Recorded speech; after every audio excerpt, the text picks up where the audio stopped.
Hello everyone, welcome back in my video. So हम लोग 10th class का geography पढ़ रहे हैं। ज्योग्राफी का chapter manufacturing industries. Manufacturing industries में हम लोग एग्रो बेस्ड इंडस्ट्रीज को पढ़ रहे हैं, जिसमें हमने प्रीवियस वीडियो में कॉटन टेक्सटाइल इंडस्ट्रीज को पढ़ा था। और in this video we will know about the jute industry. तो जूट इंडस्ट्री या फिर जूट टेक्सटाइल कैसे सेटअप हुई, कहाँ पर सेटअप हुई, क्या प्रॉब्लम्स फेस कर रही है, तो ये सब हम पढ़ने वाले हैं। गवर्नमेंट उसको एम्पावर करने के लिए कौन सी पॉलिसीज गवर्नमेंट ने बनाई, तो वो सब हम इस वीडियो में पढ़ने वाले हैं। तो शुरू करते हैं। Jute textile. जूट टेक्सटाइल में हम पढ़ते हैं, India is the largest producer of raw jute and jute goods. क्या कहा है? India is the largest producer of raw jute and jute goods, कि इंडिया में सबसे ज्यादा रो जूट को प्रोड्यूस किया जाता है और जो जूट से बनी हुई गुड्स हैं, जो जूट से बनी हुई चीजें हैं, वो सबसे ज्यादा कहां पर प्रोड्यूस होती है? इंडिया में प्रोड्यूस होती हैं। लेकिन उसके बाद क्या कहा गया है? But it is the second largest exporter after Bangladesh. लेकिन क्या कहा है कि ये सेकेंड लार्जेस्ट एक्सपोर्टर है आफ्टर द बांग्लादेश। इसका मतलब बांग्लादेश सबसे ज्यादा एक्सपोर्ट करता है और उसके बाद सेकंड नंबर पर इंडिया एक्सपोर्ट करता है। लेकिन इंडिया में सबसे ज्यादा जूट प्रोड्यूस की जाती है। लेकिन प्रोड्यूस कहां पर होती है? प्रोड्यूस सबसे ज्यादा इंडिया में होती है। उसके बाद एक्सपोर्ट सेकंड नंबर पर की जाती है। क्यों? क्योंकि सपोज ये पूरा जो 100% इंडिया जूट को प्रोड्यूस कर रहा है, उसका लगभग 90% वो खुद ही कंज्यूम कर ले रहा है।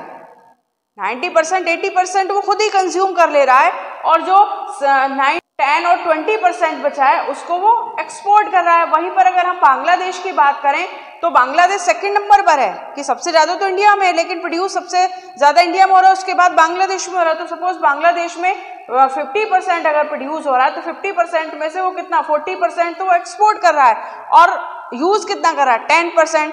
तो इसीलिए जो बांग्लादेश है वो सबसे ज्यादा एक्सपोर्टर बना हुआ है जूट का, और जबकि इंडिया में सबसे ज्यादा प्रोड्यूस होने के बाद भी वो सेकंड लार्जेस्ट एक्सपोर्टर है जूट का। तो बात समझ में आई है? ओके। एंड आफ्टर पार्टीशन इन 1947 में जब पार्टीशन हुआ था इंडिया का, तो क्या हुआ था? The jute mill remained in India but 3/4 of jute producing area went to Bangladesh. क्या कहा है कि जब पार्टीशन हुआ था तो पार्टीशन में जो जूट मिल्स थी वो तो रह गई इंडिया में, है ना। जो एडजॉइनिंग एरिया था ना, इंडिया के आसपास का जो एरिया था, पाकिस्तान था, बांग्लादेश था, तो यहाँ पर बहुत सारी जूट प्रोड्यूसिंग एरिया था। तो कहा है कि जूट मिल्स तो रह गई इंडिया में, but 3/4 of the jute producing area went to the Bangladesh. और जो 3/4 एरिया था, जो सबसे ज्यादा जूट जहां पर प्रोड्यूस की जाती थी, वो चला गया कहां पर? बांग्लादेश में, जिसको क्या कहा जाता है? इट वाज ईस्ट पाकिस्तान, जिसको पहले ईस्ट पाकिस्तान कहा जाता था। तो 3/4 जूट प्रोड्यूसिंग एरिया चला गया बांग्लादेश में। And most of the Indian jute mill are located in West Bengal near Hooghly river.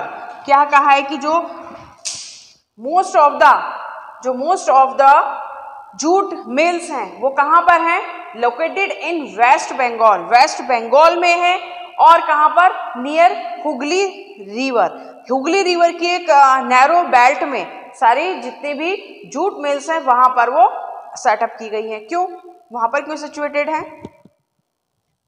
क्यों सिचुएटेड हैं? बिकॉज जितने भी उसके लोकेशन के लिए फेवरेबल कंडीशन चाहिए थी वो सब नियर बाय अवेलेबल हैं, वो उस प्लेस के आसपास ही अवेलेबल हैं।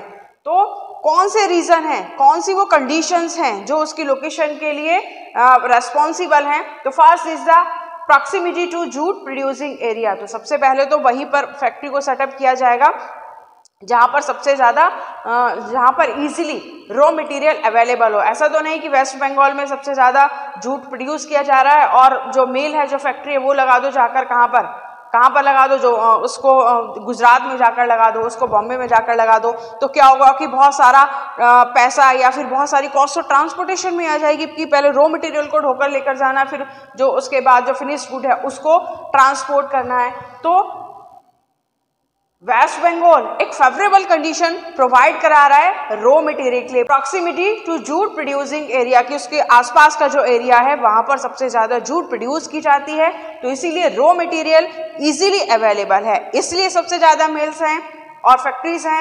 And an expensive water transport, cheapest transport पूछा जाए तो इट इज वाटर ट्रांसपोर्ट। तो चीपेस्ट और expensive, inexpensive water transport available है कि वेस्ट बंगाल कहाँ पर, कि वेस्ट बंगाल कहाँ पर हो गया, यहाँ पर वेस्ट बंगाल हो गया, यहाँ पर वेस्ट बंगाल है तो यहाँ पर वेस्ट बंगाल है, तो यहाँ पर पोर्ट्स अवेलेबल हैं। तो पोर्ट से क्या है कि पोर्ट से ओवरसीज ट्रेड किया जा सकता है, ट्रांसपोर्ट किया जा सकता है, वो अवेलेबल है, इसलिए सेटअप है।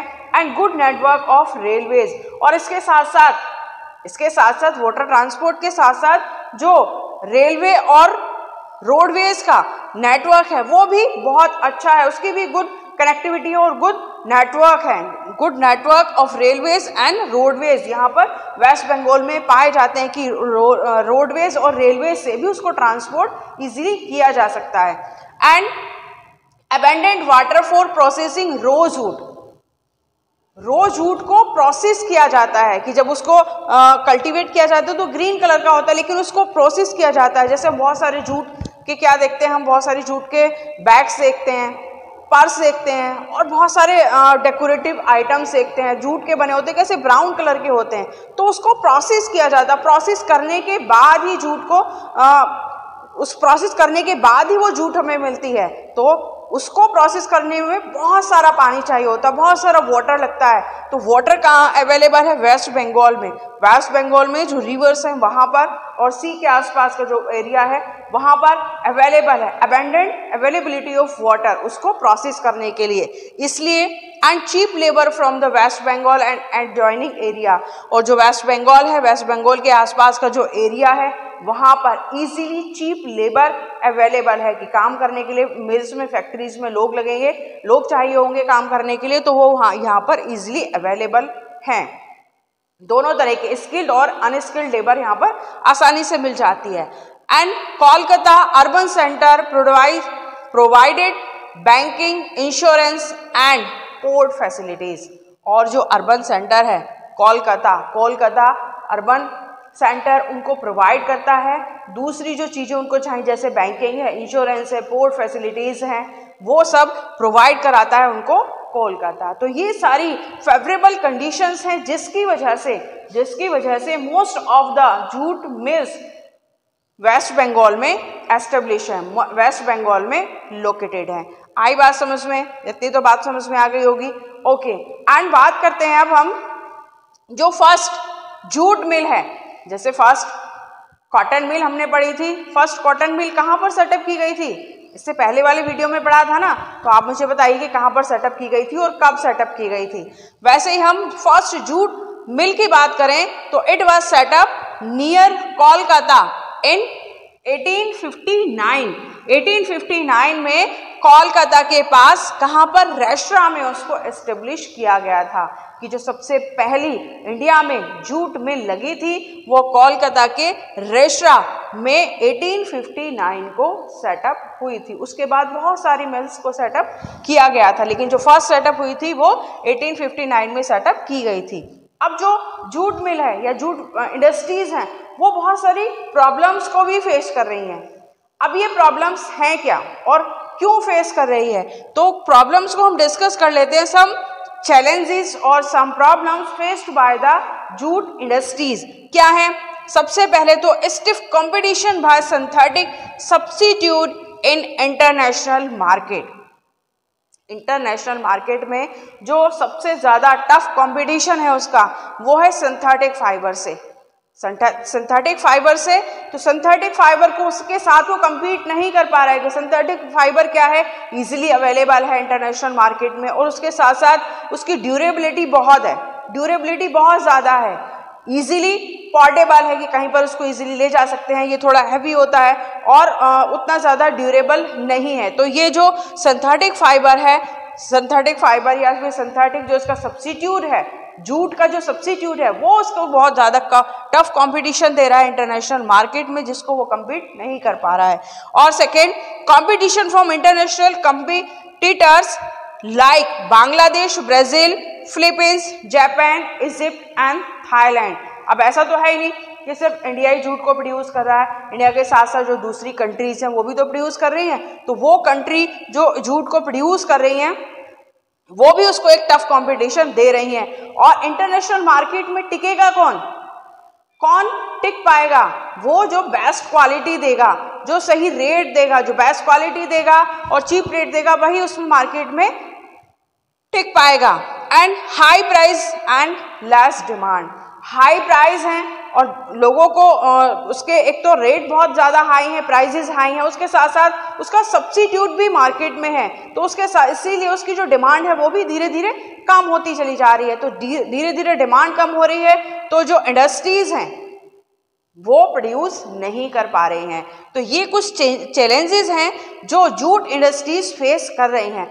अब ये जो चैलेंजेस हैं इससे ओवरकम होने के लिए, इसको ओवरकम करने के लिए गवर्नमेंट ने किस तरह से सपोर्ट किया है जूट इंडस्ट्रीज को, गवर्नमेंट ने क्या किया है वो देखिए कि गवर्नमेंट ने एक पॉलिसी बनाई, national jute policy 2005। National jute policy 2005 क्या था उसमें? ये जो नेशनल जूट पॉलिसी 2005 में बनी थी उससे क्या हुआ था?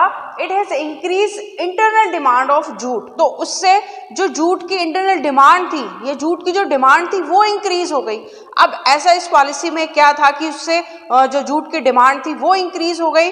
तो ये जो पॉलिसी थी इसमें गवर्नमेंट ने क्या किया था? Government had made it mandatory to use of jute for packaging. उसमें गवर्नमेंट ने ये मैंडेटरी कर दिया, कंपलसरी कर दिया कि जूट को यूज किया जाए फॉर द पैकेजिंग।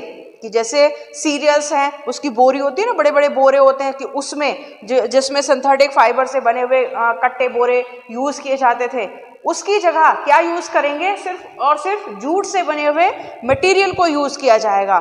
जूट के बैग्स उसमें यूज किए जाएंगे, जबकि पहले सिंथेटिक बैग्स को यूज किया जा रहा था। तो ये मैंडेटरी कर दिया, गवर्नमेंट ने कंपलसरी कर दिया कि जूट से बने हुए मटेरियल को ही पैकेजिंग के लिए यूज किया जाए। अब जब सब लोग उसको पैकेजिंग के लिए यूज करने लगे तो क्या हुआ? उसका ऑब्जेक्टिव क्या हुआ कि जो डिमांड थी किसकी? जूट की, वो इंक्रीज हो गई। So objective was to increase productivity of jute and ensure good prices to the jute farmer. और जब उसकी डिमांड इंक्रीज हुई, जब लोगों ने उसके डिमांड को इंक्रीज किया तो उससे क्या हुआ? उससे जो उसके प्राइसेस से, जो जूट के प्राइसेस से वो भी इंक्रीज हो गए। और जब जूट के प्राइस इंक्रीज हुए तो उसके साथ साथ जो जूट फार्मर्स से उनको भी बेनिफिट होना शुरू हो गया, उनको भी फायदा होना शुरू हो गया। और एक और जो अपॉर्चुनिटी मिली जूट को या जूट की प्रोडक्टिविटी को, वो क्या थी? The growing global concern for environment friendly biodegradable material has once again open the opportunity for the jute products और जूट कल्टीवेशन। कि इसको ये जो जूट है, ये जूट क्या है? एनवायरमेंट फ्रेंडली है एंड बायोडिग्रेडेबल है। बायोडिग्रेडेबल कैसे है कि वो कुछ टाइम के बाद अपने आप खत्म हो जाती है, रिड्यूस हो जाती है, डिकम्पोज हो जाती है। जबकि अगर हम सिंथेटिक फाइबर की बात करें तो वो डिकम्पोज नहीं होता है। तो इसीलिए इसको एनवायरमेंट फ्रेंडली बताया गया। ये जो बहुत ज़्यादा ग्लोबल वार्मिंग या फिर ग्लोबल ग्रोइंग हो रही थी, इसके लिए उसको अच्छा बताया गया कि ये एनवायरनमेंट फ्रेंडली है, बायोडिग्रेडेबल मटेरियल से बनाया हुआ है। इसीलिए इसने एक और अपॉर्चुनिटी दी किसको? जो जूट प्रोड्यूसर थे, जो जूट कल्टीवेटर्स थे, कि उनके लिए अपॉर्चुनिटी है कि वो ज़्यादा से ज़्यादा अब जूट को प्रोड्यूस करें, क्योंकि उस जूट की डिमांड बढ़ गई है। तो गवर्नमेंट ने एक बहुत ही इम्पोर्टेंट रोल प्ले किया। किससे? ये जो चैलेंजेस है जूट फार्मर्स के सामने, इससे वो ओवरकम कर पाएँ। तो गवर्नमेंट ने एक बहुत ही इंपॉर्टेंट रोल प्ले किया कि जो जूट फार्मर हैं वो अपनी प्रॉब्लम्स को शॉर्ट आउट करें और प्रॉब्लम से ओवरकम करें। तो this is all about the jute textile. In the next video we will know about the sugar industry. Industries पढ़ रहे हैं हम, एग्रो बेस्ड इंडस्ट्री पढ़ रहे हैं। एग्रो बेस्ड इंडस्ट्रीज में हमने कॉटन टेक्सटाइल और जूट टेक्सटाइल को पढ़ लिया है, स्पेशली जो टेक्सटाइल से रिलेटेड 2 टॉपिक थे हमारे वो हमने कवर कर लिए हैं। अभी जो हम नेक्स्ट वीडियो में पढ़ेंगे वो हम पढ़ेंगे शुगर इंडस्ट्रीज। तो मिलते हैं नेक्स्ट वीडियो में। Till then watch my video. Thank you very much and good bye.